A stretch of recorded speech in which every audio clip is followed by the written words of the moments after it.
دوبارہ فرمائیے کہ قرآن کریم میں نمبر لکھا ہے تورا کے بارے میں آپ نے یہ فرمایا قرآن کریم میں 11 جگہ آیا ہے. سورہ ہود اس کی آیت نمبر 17 میں لکھا ہوا ہے کہ توریت جو ہے وہ امام رحمت ہے. امام و رحمہ، جی ہاں قرآن کریم میں ہے بالکل. اور امام کا کام ہے لیڈ کرنا. جی. اور پھر قرآن شریف کے 11 مقامات میں آیا ہے جی قرآن شریف کے 11 مقامات میں آیا ہے کہ توریت، زبور، صحائف انبیاء، اناجیل، اس میں نور ہے، اس میں ہدایت ہے.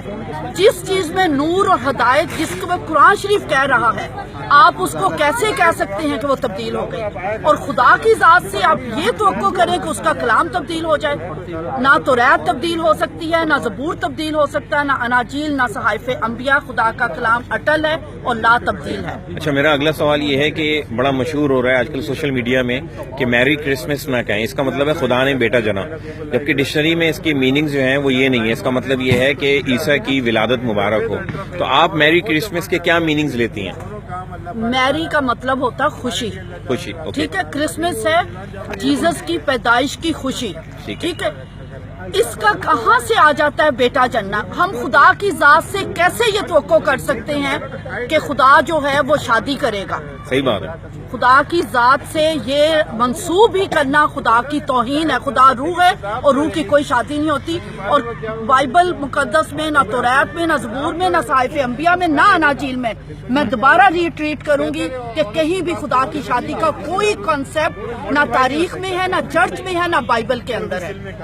اور میری کرسمس کا مطلب یہی ہے کہ جیزس کرائسٹ کی پیدائش کی خوشی. اور سورہ مریم اس کی آیت نمبر 32 میں لکھا ہے مبارک ہے وہ دن جس دن حضرت عیسیٰ پیدا ہوئے، مرے اور جی اٹھے. جس کو قرآن پاک جس دن کو مبارک کہہ رہا ہے سورہ مریم کے اندر ہے. جی سورہ مریم آیت نمبر 32 میں آپ کو بتا رہی ہوں. میں نے قرآن شریف پڑھا ہوا ہے. ماشاءاللہ جی ماشاءاللہ. اللہ تعالیٰ ہمیں بھی آپ کی کتاب پڑھنے کی توفیق عطا فرمائے. میں ایک عالمہ ہوں جی. اور میں جو بات کہتی ہوں بڑی صداقت کے ساتھ اور ریفرنس کے ساتھ بات کر رہی ہوں جی. بہت کہ شکریہ. جب قرآن شریف میں اس دن کو مبارک کہا ہے تو آئیں ہمارے ساتھ مل کر جیزس کرائسٹ کی برتھ کی خوشی کو منائیں. اچھا، آپ نے ایک بات کہی تھی آل ابراہیم کے حوالے سے درود شریف ہم نماز میں پڑھتے ہیں. نماز کے جو ہماری نماز مکمل نہیں ہوتی جب تک ہم درود شریف نہ پڑھیں. آپ نے درود شریف سے متعلق ایک بات کہی تھی کہ ہم حضرت ابراہیم اور اس کی آل پر درود پڑھتے ہیں، تو وہ بات ذرا دوبارہ فرمائیں.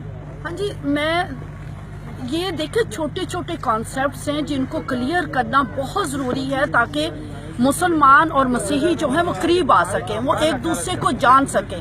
بالکل ٹھیک ہے. قرآن شریف میں آپ 5 نمازیں پڑھتے ہیں، سورہ فجر، ظہر، عصر، مغرب، عشاء. اور اس میں آپ اگر رکھتے ہیں دیکھا جائے تو 50 رکھتے ہیں. اور ہر رکعت کے بعد جب آپ نے درود شریف کی تلاوت کرنی ہے، اللہم صلی علی محمد کما صلیت علی ابراہیم وعلی آل ابراہیم. ہر نماز کے آخر میں ایک مرتبہ پڑھتے ہیں. ٹھیک ہے، پڑھتے ہیں نا.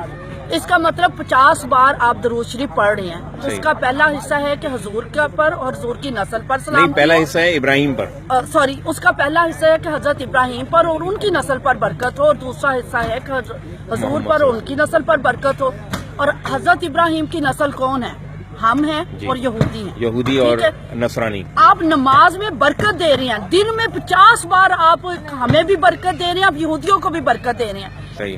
لیکن جیسے نماز ختم ہوتی ہے خطبے میں کیا ہوتا ہے؟ یہودیوں پر لعنت، اور جماعت کہہ دے گی آمین. آپ بتائیں کہ آپ نماز میں انہیں برکت دے رہے ہیں. رب پاک نے برکت دینے کا حکم دیا. اور توریت میں لکھا ہوا ہے، حضرت ابراہیم نے خود فرمایا، خدائے قدوس نے فرمایا کہ جو تجھے مبارک کہے گا اور تیری نسل کو مبارک کہے گا میں اسے برکت دوں گا.